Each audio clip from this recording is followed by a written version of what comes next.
Welcome on in, golf fans. It's your boy Gsluke here with our round 4 live stream for the Sanderson Farms Championship. Gonna break down the DFS and prop side of things for you to make sure you're ready for all of your Sunday exposure. So first off, welcome on in wherever you guys are, whether you're part of the replay crew already down there in live chat. We'd love to have you. Welcome on into the community and let's get ready to crush our Sunday exposure. So first off, what's going on? Antonio says, yo, down there in the live chat. Welcome on in. We also got Edward down there who says that he hopes that I call somebody a slapdick.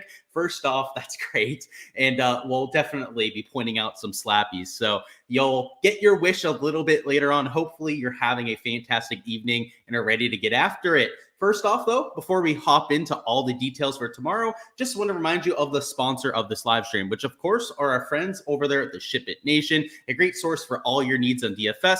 So whether you're a golf DFS player, MMA DFS, variety of different sports that you see on the screen there, a great all-encompassing sort of site that can get you from a variety of different sites. So, if you're playing all the sports that are listed, you got NFL going on right now, basketball will be coming back around, hockey, all of that as well.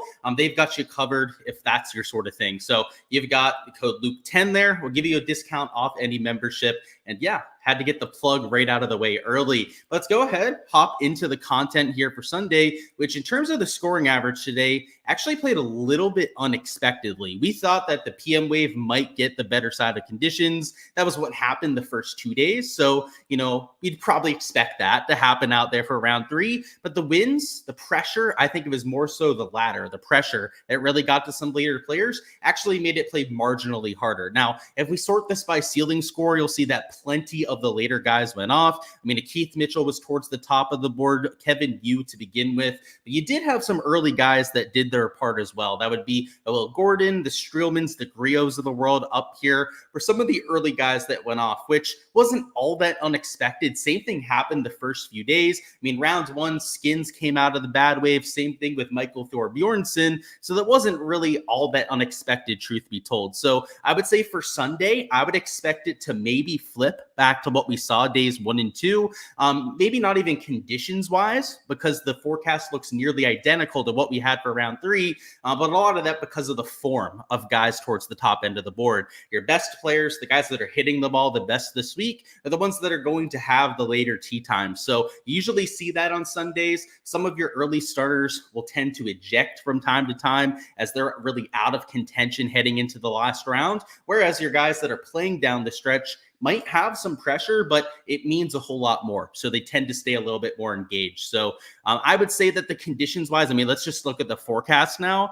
Looks identical to what we had for Saturday. Lower winds in the morning. The winds kick up just a little bit as the day goes on. And it's only about a 2-3 mile an hour difference. So just like today, maybe it is like a 0.2, a 0.3 shot difference between the first and the second half. But I wouldn't expect it to be as large as days 1 and 2, as we don't have clearly defined waves. There's not that 3-hour buffer between the AM and the PM guys that can lead to a much more sizable weather difference. So I think that's why it was a little bit flatter out there for Saturday. And as I mentioned before, it wasn't all that unexpected given some of the trends that we've seen at this event.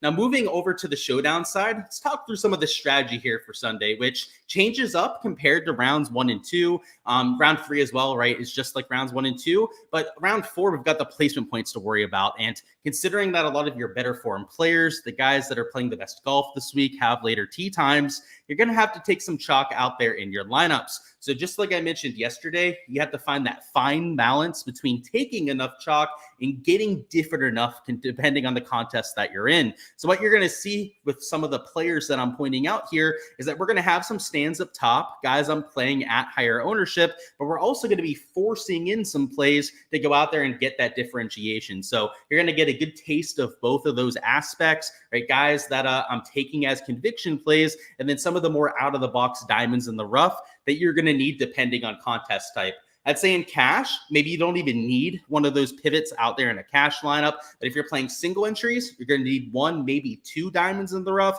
And if you're playing at GPPs, you're going to need 2 or 3 of those in every single lineup. So like I said, you're going to have to cater that towards the contest, but you'll get a good amount of options for either case. So we're going to start it off with Keith Mitchell at -20, who's looked really comfortable with the putter this week. And that's usually his main issue out there on tour, is very consistent with the ball striking. In fact, whether it's off the tee or on approach, is usually been top 20 in the field for almost every event he's played in. And his shots gained ball striking on the year is top 10 on tour. So you like that kind of consistency, but for whatever reason, I mean, he's been well into the positive for all 3 rounds. He said after his round 2 presser that he felt very comfortable, that he felt like he didn't have to try and lag up the ball next to the hole because he knew he was going to make all of those comebackers. And you've seen him make a lot of birdies as a result. So I like that. I usually like to run the hot hand with that kind of player. And there's going to be a few other guys that we mentioned here that also have the hot hand with the flat stick.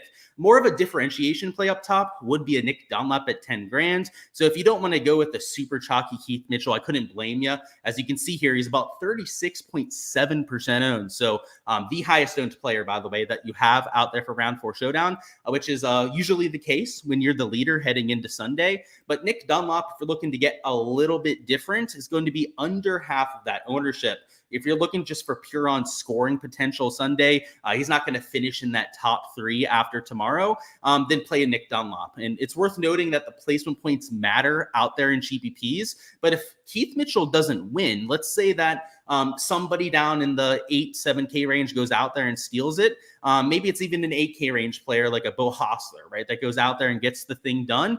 That means that Keith might not be optimal. In fact, if Nick Dunlap goes out there, shoots something like 6-7 under par, in fact, anyone in this range, right? I mean, it could be past champion Mackenzie Hughes. It could be Ben Griffin with elite course history around to Sanderson Farms.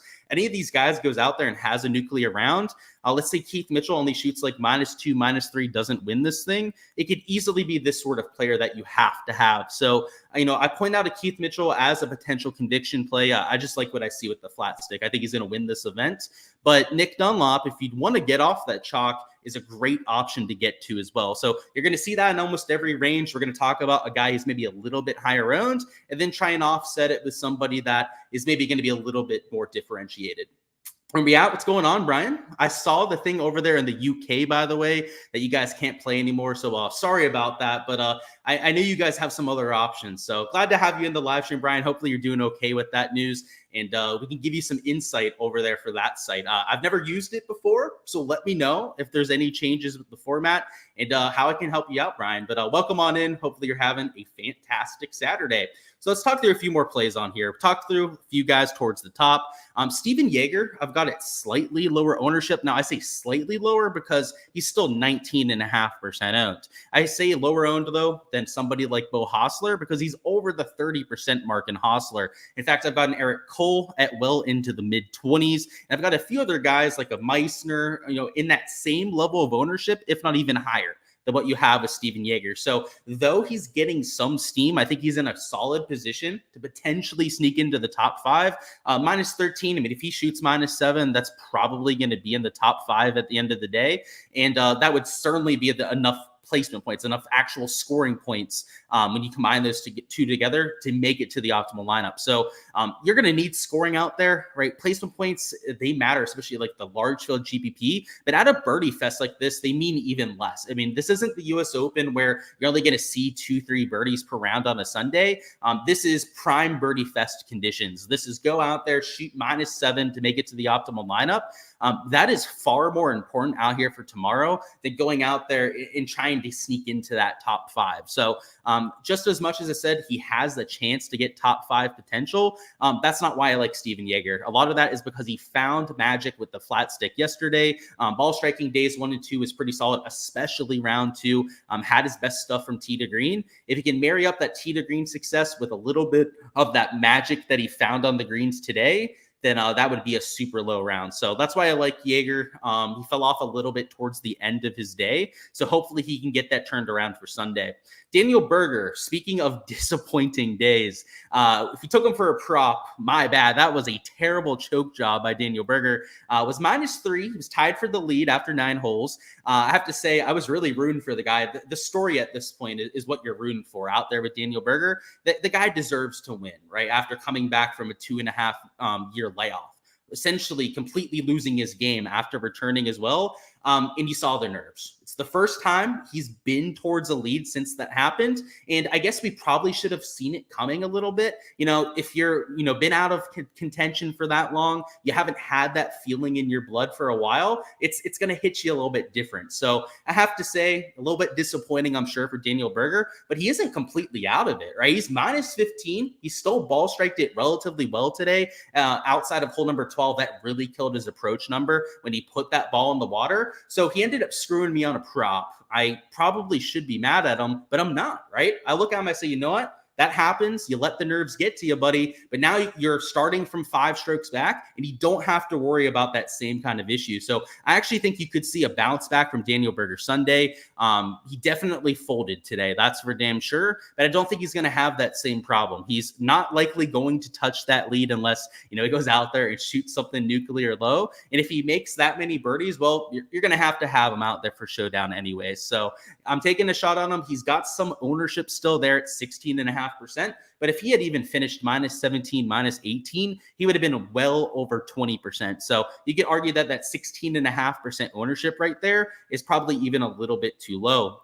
Going right back to Michael Thorbjornsen, he, of course, was one of our core plays heading into the week. And it's $7,900 and minus 15 for a starting score. If he goes out there, he shoots that minus 6 or better that we're looking for. That could very well be a top 5 finish. In fact, it might even be a top 3 finish if the top end of the scoring isn't that good tomorrow, which is it's totally fine. That's what we're looking for at a $7,900 golfer. So he's 16.1% owned, just like you have with Berger here. These sort of players aren't going to be single digit, right? You're not going to find sub 10% on a guy who has that top 5 potential. But if you're looking for some placement points, are the kind of guys I'd get to because they just project well out there for Sunday, right? Let alone where they're starting from, right? You get throw that completely aside. Thorbjornsen was one of my favorite players at this event.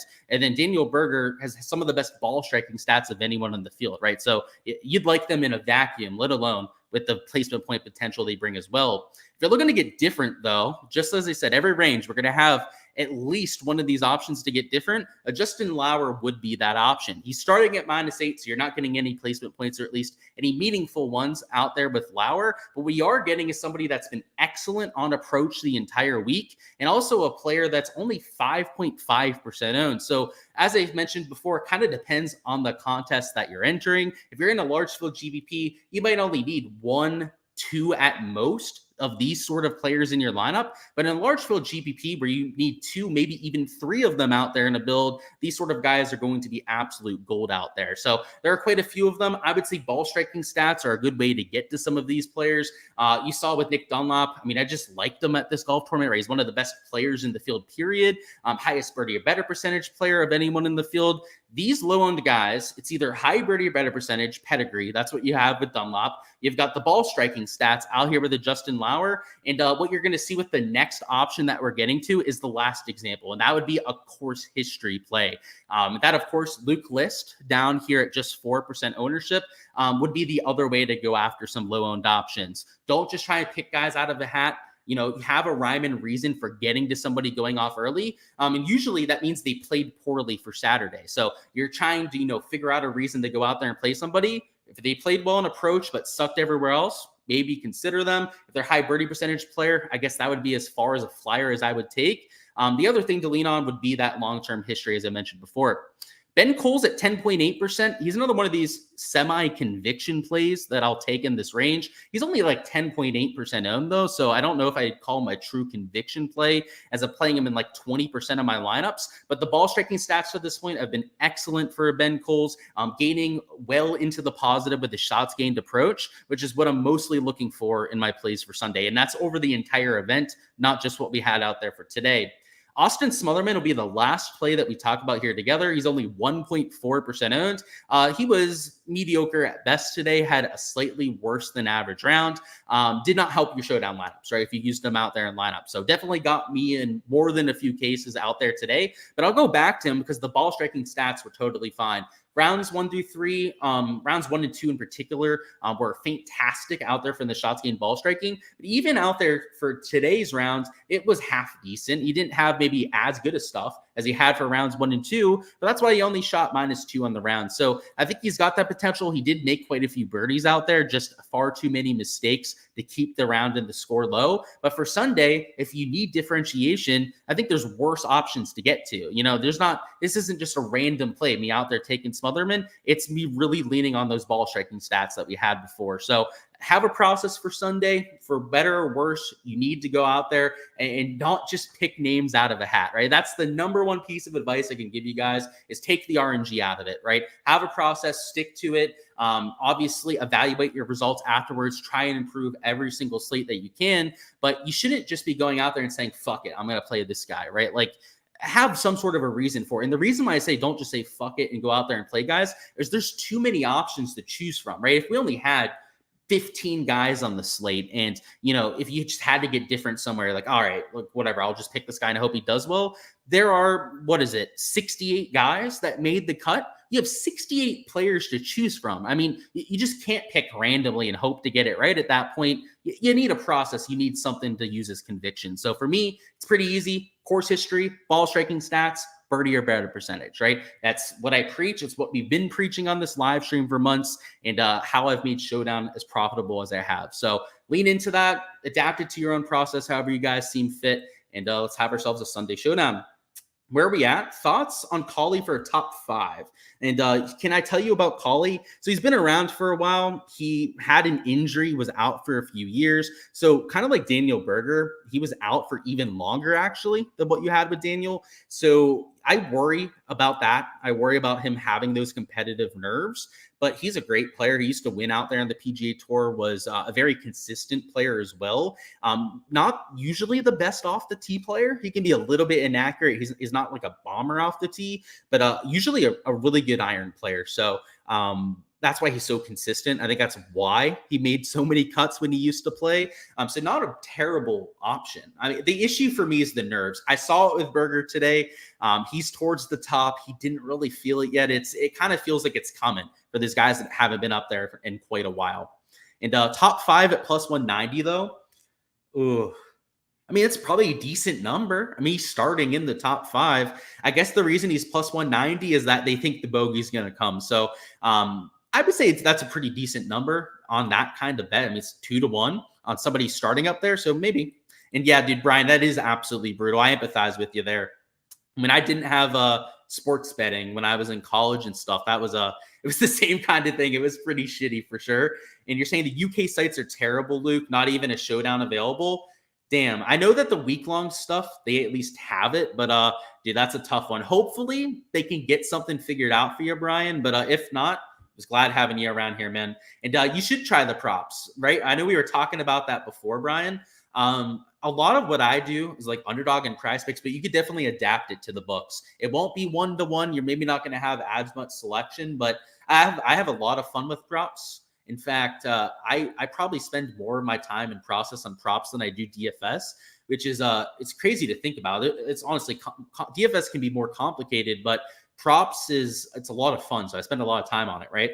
Great call on Hoffman. He did have himself a day. A few guys that went well today, a few guys that didn't. So definitely a mixed bag to be expected with DFS though. And Hoffman is good on Sundays. Hey, maybe he's a good spot to run back then. I wasn't privy to that myself, Brian, but if the round 4 stats are solid, then by all means, try them out. All right, let's build a lineup together. Let's talk through our process, make sure we're on the same page when it goes to actually putting these plays together. And then we're going to talk props over there in Underdog and Prize Picks. And, if you see me looking down to the bottom right, I'm trying to watch these UFC fights going on right now and have a little bit of a sweat going. I've got some good lineups together. I had a lot of Court McGee, which is really carrying me to this point. And then a lot of Ryan Spann too. So we'll have to see how it plays out. A lot of my exposure is still to fight at this point. But yeah, if you see me looking to the side, that's what we're doing right now. All right, let's talk through this lineup building process. So depending on the contest you're entering, I think the real thing to focus on here are the amount of pivots that you need. If you're in a single entry, I think you need 1 or 2 pivots out there in your lineup. If you're in a GPP lineup, you probably want 2 or 3 of them. I know I mentioned that a few times, but just to make sure we're all on the same page before we go out here and build. So for the sake of this, we're going to make a large field GPP lineup, and I'll show you where you can kind of figure out whether you need 2 or 3 pivots out there in any given build. So for the sake of this, we're going to start with Keith Mitchell. So we're going to start with quite a bit of chalk here. So let's start with a Keith Mitchell. Our second man in, I'm actually going to throw in a Bo Hostler too. So we're going to take some disgusting chalk out there in this kind of lineup. And what this is going to force us to do, I'm doing this on purpose, by the way, so I can just do this for an exercise together, is I'm going to make this pretty chalky. Right, we're going to start with 3 guys that are well over 15% ownership. Top 2 guys, in fact, are over the 30% ownership number to show you that this kind of lineup would probably need 3 pivots, right? 2 you can get away with if you're maybe not as chalky towards the top end of the board. But if you're going to start with the top 2 players, Thor Bjornsson, that's over 16%, then you're going to have to make some compensations towards the bottom end of your lineup. So starting off, trying to do that with our last 3 players, let's try and take some lower owned options. So Ariko Hoey, ball striking has actually been pretty decent to this point of the week. He's a much better player than a lot of the other guys that are sub 5% owned. So why not take him at $7,900, especially since we started this chalky up top. Let's throw in a Justin Lauer here. Already mentioned that like his ball striking stats to this point. Also going to be a sub 5% owned player. And then for our last man in, a Smotherman would work as our last man in here. So because we were chalkier up top, we really had to force our hand down low. The difference here would be if we maybe went with a Dunlop up top as opposed to taking a Keith Mitchell, is maybe we could afford one more piece of chalk. So maybe rather than going with, a true pivot up here in this range, you can afford to take a slightly higher owned option like a Daniel Berger. And, maybe you allocate your salary a little bit different, however you want to go about that kind of lineup. The important part being, though, is that you really only need 2 pivots if you're not being as chalky towards the top end of the board. So just know that you want to adapt your process first off to the contest that you're entering, and then also based on the guys that you already have in your build. So that's it for the lineup construction segment. I'm not going to spend too much time on that. We really hammer that home every single live stream. But if you're new here, maybe this is your first Showdown slate ever. First off, best of luck. Hopefully it's a good one for you out there. Wanted to make sure we covered all the basics out there. Let's see, any last second questions? If not, we're going to go through props. Looks like we're good. So let's talk through some prop stuff now. So in terms of our stat averages, we're very consistent to what we had days 1 and 2. Birdie average went slightly down. I would say that the pin on the 15th hole, which is the drivable par 4, maybe made the birdie average go down a little bit. Bogey average was pretty spot in line with what we see in the first few days. And same thing with the green and regulation and fairway averages. So I would say the green average, fairway average went slightly up, most likely due to the cut line, right? Getting some of those out of form players out of there, but not going to change our process all that much. So we didn't have a board posted before I went live, but let's see if they've come along and done so since we hit the go live button over here. So nothing quite posted over there on Underdog. Let's see what we have on Prize Picks. And okay, so it's round 2 of the UFC fight going on right now. I wonder who's winning. If anyone's watching the UFC, by the way, and has a beat on who's winning this fight, let me know, because I haven't been watching nearly enough, obviously, as I'm streaming here to know what's going on over there. And I have, I believe, 0 exposure to that fight. So I'm kind of hoping it's low scoring. And it looks like there were a few takedowns. So the low scoring thing is probably not a thing. Let's see what we have. So we've got some 4.5 birdies posted. It looks like for example, Bo Hostler's at 4.5 bogeys. That's intriguing, at least. A Johnny Vegas at 4.5. That kind of catches my eye. A Luke List, he's starting a little bit far back for my liking, but he is there at 4.5 birdies and a past champion. Let's see what we have for strokes. Looks pretty similar to the round 3 strokes board, at least what they posted over here in Prize Picks a little bit later on. I know we didn't have the Prize Picks board for the live stream yesterday, but this looks very similar to what they offered for round 3. In fact, I guess Glover is an entire stroke lower. That's one big difference that you have on this board. But for 75% of it, they're at the same exact number that they were for Saturday. Let's see, green regulation, all at 13.5, so no changes there. And then the fairway board looks almost identical as well. So they've essentially copy and pasted the board, which I think is a proper move in a lot of cases out here. The one that changed, and the one that was catching my eye, is this birdie board, because they bumped a few of these down. They've got a lot of guys on here at 4.5 birdies now. And even some of the players at 5 birdies, like a Keith Mitchell, a Nick Dunlop over here at 5 birdies, I'd lean over at 5 birdies. And I don't usually say that. I usually try and avoid birdie props that are 5 or higher. But considering how easy this course is and the fact that Dunlop, Mitchell are just so much better birdie makers than the average player out there, it's intriguing at the very least. What I'm going to do is I want to bring up a few sports books. We're going to do some line shopping as we always do here. And then I also want to look at pin locations. And specifically, I want to see hole 15, right? So they did post pins. Let's go ahead and just do that first. And then I'll bring up the sports books because 15 is where you can see a big difference with the birdies. Today it was a tough pin, and tomorrow it's as easy as a pin as you possibly get. Birdie average is going to go up. It's going to be at least 4.5 per round. Round 2 it was 4.6, 4.8 actually. Round 1 it was 4.6 per round. I think it's going to be at least 4.5 to maybe even 4.6, 4.65 per round. So that would be the main difference out there for Sunday, is that hole 15 looks a whole lot easier. 14 is a par 5. It's a back pin, but doesn't look like it's protected by all that much. And I don't remember the par 5s on the front 9 off the top of my head, but we can just double check that real quick over there on the leaderboard. Country Club of Jackson, not necessarily a piece of architecture that we study as golf nerds, but let's double check on that here. 1 second. I'm sharing my screen so you guys can see this. So front 9, it's 3 and hole number 5. So 3 is a middle pin that's likely very accessible. 5, that's a very accessible pin location. And then it's 11. Yeah, the second hole on the back 9's a par 5.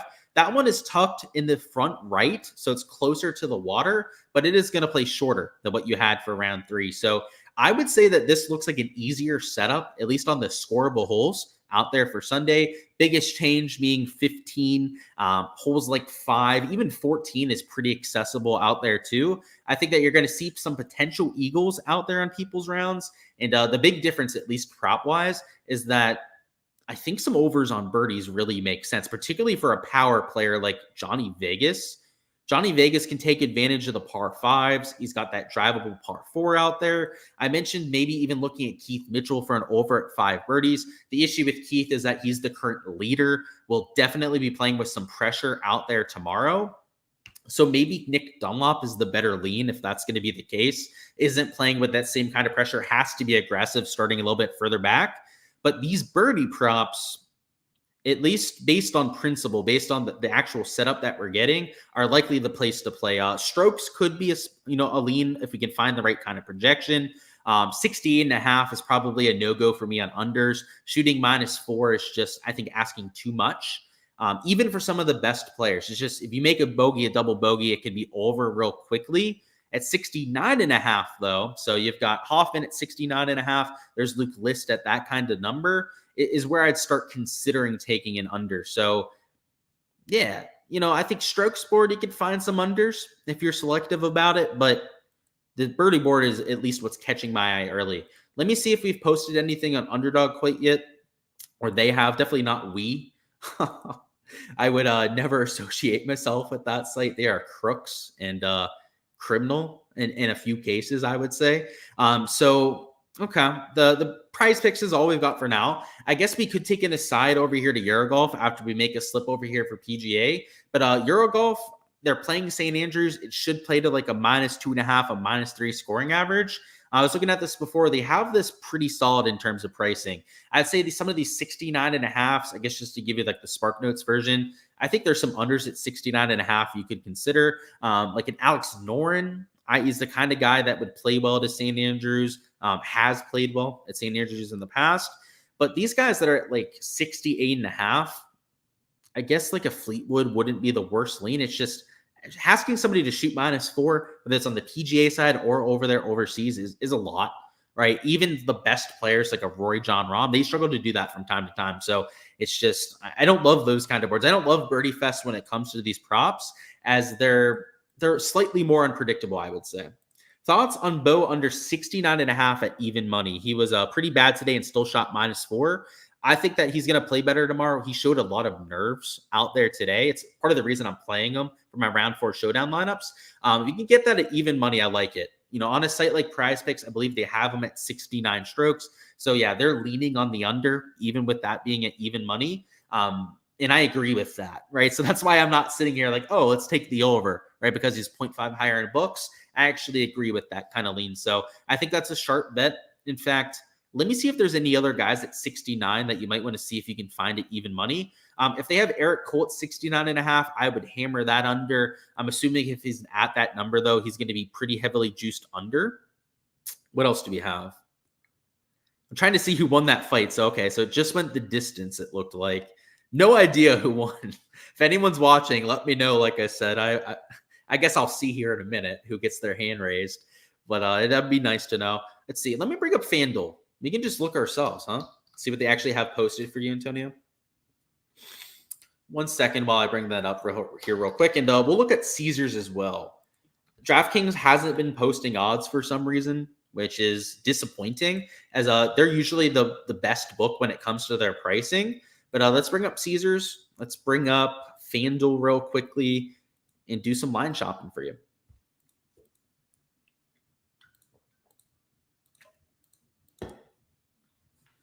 Alrighty. So Dunlop just a little bit over at 68.5. Steven Yeager juiced way over at 68.5. Okay. I kind of agree with that. And that's kind of what I was saying before. Like shooting -4 is asking a lot. They have Eric Cole at the -150 for an under at 69.5. I would like him for an under, but -150 juice is pretty hard to want to eat. There's the Daniel Berger prop. This under at -120, it's the same odds that he was posted at for round 3. I would go right back to that. I already mentioned that I think that he has all those bad nerves and bad vibes out of the system. So hopefully he'll be better for Sunday. What else?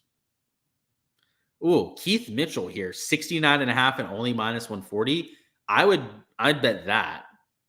Like for sure. It's not like I think it's a lock bennies, but -140, he should be at 68.5. I know he's in the lead. I know he's playing with some pressure. A lot of times the books account for that. They tend to project guys a little bit worse that are playing from first place. But it's a birdie fest. It's not the U.S. Open where you're going to see those kind of guys come back to the field. This is the kind of tournament where the average is 2.5 under par. So I think that would be a decent under at -140. Glover at -140. With how he's been putting this week, I couldn't argue against that. Let's see. Glover's at 68.5 over here on Prize Picks. I mean, that's an entire stroke discrepancy. So I'd still like that there at -140. I got to say, this Prize Picks pricing, at least for strokes, I really agree with. Like, Keith should be at 68.5. Like, I get that. I know he's at 69.5 on books, but I'm not going to hammer that over. I fully understand why they have him a stroke and a half better than the field. I think if you're going to play anything right now, it'd be these overs on birdies. Let's see. Do they have anything posted for birdies? Nothing over there on FanDuel. Maybe you can hook me up with those down in chat, Antonio, if you're taking a look at the board still. And let's see what we have for birdies. So 4.5 for Glover. He's juiced over. You've got Keith Mitchell at 4.5, only -150. That's honestly surprising. Bo Hostler is slightly juiced over there at -125. So they don't have guys like Dunlop posted. I was kind of hoping to get a comparison for him to go off of. But yeah, 5 birdies. I believe he's covered that every day but today. Let's double check on that real quick. Nick Dunlop is here at -11. Yeah, so he went under today. It's the one day I didn't play him too, which was kind of great. He went way over round 2, and then round 1, he had 1, 2, 3, 4, 5, 6. Went over that round as well. We're going to see easier pins on the par 5s. He's playing without pressure. If I was going to take anything right now, maybe you guys have your own lean over here for PGA. This Nick Dunlop prop makes a lot of sense. Of course, guys, right? Patreon page is where I'm going to be posting all of my exposure for this. So if you want to see everything I'm entering by the end of the night, that is the place to get to, as well as for the Showdown sheet that you guys saw before. But let's see if we can find a pairing, at least for the Dunlop prop, before we get out of here. Underdog still doesn't seem to have a board up. I've been hoping that maybe we can get one posted as we dilly-dally here a little bit, but they haven't done so quite yet. Yes, Johnny Vegas prop I was looking at before, I think could be an option. Speaking of, what was Johnny Vegas and his birdie or better percentage this year? That's not one of them that I know off the top of my head. Birdie or better percentage, I know for a disgusting amount of players because it is one of the most researched stats that we do out here for prop betting on golf. So yeah, Vegas though, not one I know off the top of my head. He's not always posted on boards, so let's catch up on that. Yeah, minus 150 for the under is crazy, Antonio. It's too much juice for me at least. Especially on something that's not a lock, right? Like if we knew he was going under that, you'd bet it at minus 150, but it's far from a lock. Collie top 5 just moved to plus 220. Yeah, so if you're getting better odds now, you might want to consider that. Like I said before, I thought it was a decent lean, especially now. So where's Johnny Vegas at? He's 20th in birdie bucket. Yes. Okay. So this will tentatively be the slip that we're going with. I'm not sure if this is going to be the exact combination that I play with my money later, but I can tell you that these two props will almost certainly be in my exposure. The Dunlop one we've already talked about. You went over in 2 of the 3 rounds. You should be free out there tomorrow with a little bit more less pressure Sunday, playing from further back. And then Johnny Vegas, top 20 birdie maker on the PGA Tour at the field average for birdies, with 15 being easier, with some of the par 5s being pretty accessible. I mean, like 3 and 5 are just like asking to be birdied. I mean, like look at 4. 4 is a very accessible pin location. 2 is tough. 2 is tucked near the water. So, credit where credit's due. 2 and 11 are going to be a little bit tricky, but you've got a lot of birdie pins here. So, yeah, I like those 2 for sure. Come on, Underdog. Do the right thing. Post the board before we get off live stream. I want to hook the people up with another slip. That'd be great. If you're going to do anything for Eurogolf, I guess we can spend another few minutes here looking at this. As I mentioned before, some of these 69.5s, I don't think they're the worst idea. I think the main one that stuck out to me was this Alex Noren prop, just because his form this year has been very consistent. He's been one of the better players internationally. Terrell Hatton is winning the event right now. So I guess just to show you guys the leaderboard right now, Terrell Hatton shot minus 11 in his 3rd round, and that was at St. Andrews, the course that they're playing for tomorrow. So here's the leaderboard that I brought up over there on the Eurogolf site. He shot freaking minus 11 on round 3. He's at a 69 projection, so he'd obviously have to shoot minus 4 or better to win. The issue would be is that he's playing from the lead, right? He doesn't have as much incentive to go out there and really try and post a low score. So maybe we go a little bit further down the leaderboard and we try and find somebody that's trying to pounce. Like look at Jon Rahm here. Jon Rahm is starting in 7th. He's played well this week. That feels like the kind of guy who's going to take a charge. So let's take Noren out of there for now. They have birdie or better props posted. They do, but they're not going to have a Jon Rahm posted, evidently. That's kind of disappointing. They have 16.5 par better line.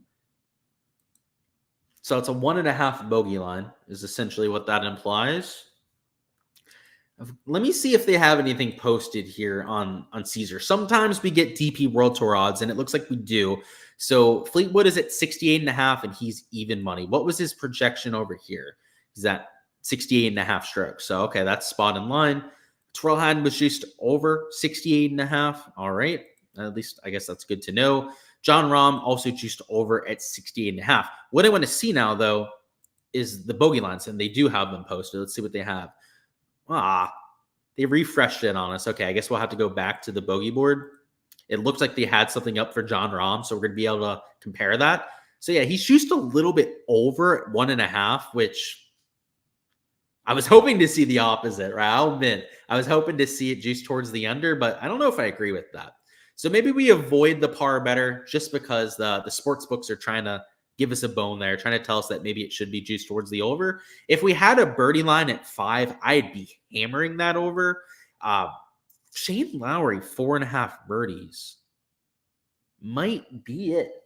I don't know the birdie average on the DP World Tour. In fact, I guess let's eyeball it real quick, shall we? All right. Good old-fashioned way, eyeballing the birdie or better average. 0.45. Oh, gosh. I hate doing this on live stream because I'm sure it's just so boring to have to watch. But, all right. So 0.45, 0.51, 0.91. I'm adding it up literally in my head right now. Oh, my God. And then they hit us with one of these. That's great. 109 plus 2 is 111. 111 plus 8. 191, 211, 211, 216, 256, 257, 277, 307, 348, 351, 371, 382, 387, 407 plus 8 is 415. Wow, that's a lot of birdies. 450. Okay, I mean, we can stop there, right? We're already at 4.5 birdies, and they had Shane Lowry at 4.5. Yeah, we're taking that over. Birdie average, by the way, if you just estimated with those last 3 or 4 holes, it's probably around 5 per round. Just to confirm that, I mean, like 18%, 13%, 5%, 27% on the drivable last hole. So that's well over 5 birdies per round, actually. I know conditions are supposed to be a little bit harder. Let me actually see this on here. Now they've got it a minus 2.7 average. Let's see what they have for the forecast then. Yeah, not bad. I mean, a little windy, 7 to 12 miles an hour sustained. How the hell is Shane Lowry at 4.5 birdies? I mean, what did he do? Did he just eject or something? Like, is he just like playing terribly? Like, I mean, yeah, I guess that's it, right? I mean, he's not playing well, but he played St. Andrews today and made 1, 2, 3, 4, 5, 6 birdies. Okay. Yep. This is going to be the slip for the live stream. We're going to go with this 2-man for 3X. The Vegas one I love, right? It was top 20 birdie maker. We mentioned that one. Dunlop, he's got to get to 6 birdies as opposed to 5. So it's just asking a little bit more. That's why I took him out of there. This Lowry prop makes no sense. I mean, seriously, what am I missing? I don't know if I must be missing something unless the guys over there are just drinking tonight or something. Luckily, it's just Red Bulls for me. So we're thinking a lot more clearly than the sports books over here, apparently. But 4.5 birdies? Does he have a line on books? It's got to be like the books posted him at like even money, right? And the sports book is just like, okay, like we're going to follow that. So yeah, no Lowry prop posted, but like, look at this. Rahm is just over 5.5.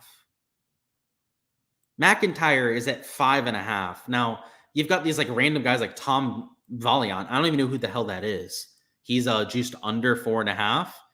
Like Cole Starts, he's getting up there in age, right? He's doing a lot of commentating on the DP World Tour now. Right? He's at like 3.5 and juiced over. But look at this, like Fleetwood's at 5.5 birdies. Like that's craziness. Okay, that is for sure the piece of exposure we're getting to. I'm glad we looked at the DP World Tour board because I think there's going to be other stuff to enter here. Like I know Lowry was like the first one that caught my eye, but Alex Fitzpatrick, he makes a lot of birdies. Alex Norns, I know he's not an elite tier birdie maker. I mean, Shane Lowry isn't one either. So it's not act like he's like Jesus out there in terms of making birdies, but I think those are pretty decent leans. Scoring average probably going to be -3. Yeah, the birdie lines are the way to go if I had to go about that. Let's see, any questions? If Underdog offered you a sponsorship, I really wouldn't take it. Absolutely not. Not in a million years. They're crooks. They're criminals. They couldn't offer me enough money to do so. And I've turned down a lot of sponsorships, more than a dozen I've turned down from different sites because I don't agree with what they do. I'm not the kind of person that you can buy off very easily. I generate a lot of my income myself. A lot of these sites, they think they can dangle $500 to $1,000 in front of people, and that matters. Like to me, that's chump change. It's a fourth of my rent. Like I couldn't give a fuck about someone offering me $1,000 a month. And those are the kind of deals that they offer to people to sell their souls, turn a blind eye to a lot of shady shit that they do. They'll never get that out of me. Trust me, it would cost a whole lot. Trust me, there's a price tag on anything. I'm not a dumbass that's going to say that I'll never sell out to something. Just like the live golfers, like I agree with them going and taking their bag. Do it. You support your family. You set your family up going forward. It takes a whole lot more money than that to do that. I'm bought off for very cheap. So all these people out there, like in the golf space that are sponsored by Underdog, like they're just, Jesus Christ, you got a low price tag for your soul, I guess, huh? To go out there and sell people on a shitty site. That's just, couldn't be me out there for $1,000. Like that doesn't mean very much. And trust me, I'm not trying to like act like I make all this and like I can just like flaunt money.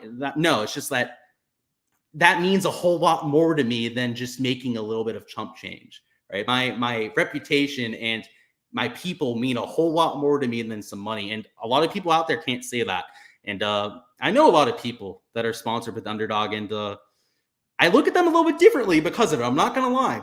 Some of them I don't know, it rubs me the wrong way on some of them. That's for damn sure. How can live guys play in the DP World Tour events? They're not banned. So they revoked that ban. I'm not sure when it was, but it's been going for like 2 years now. So the fall swing, like especially like right now, like what you're seeing right now is when they usually go over and play. During the actual live golf season, it's a little bit more rare. You had Oosthuizen and you had Burmester that were playing a little bit earlier and actually won on the DP World Tour this year. But I'm not sure when that actually happened. There was some sort of thing that came out that said that they could play. And look at that.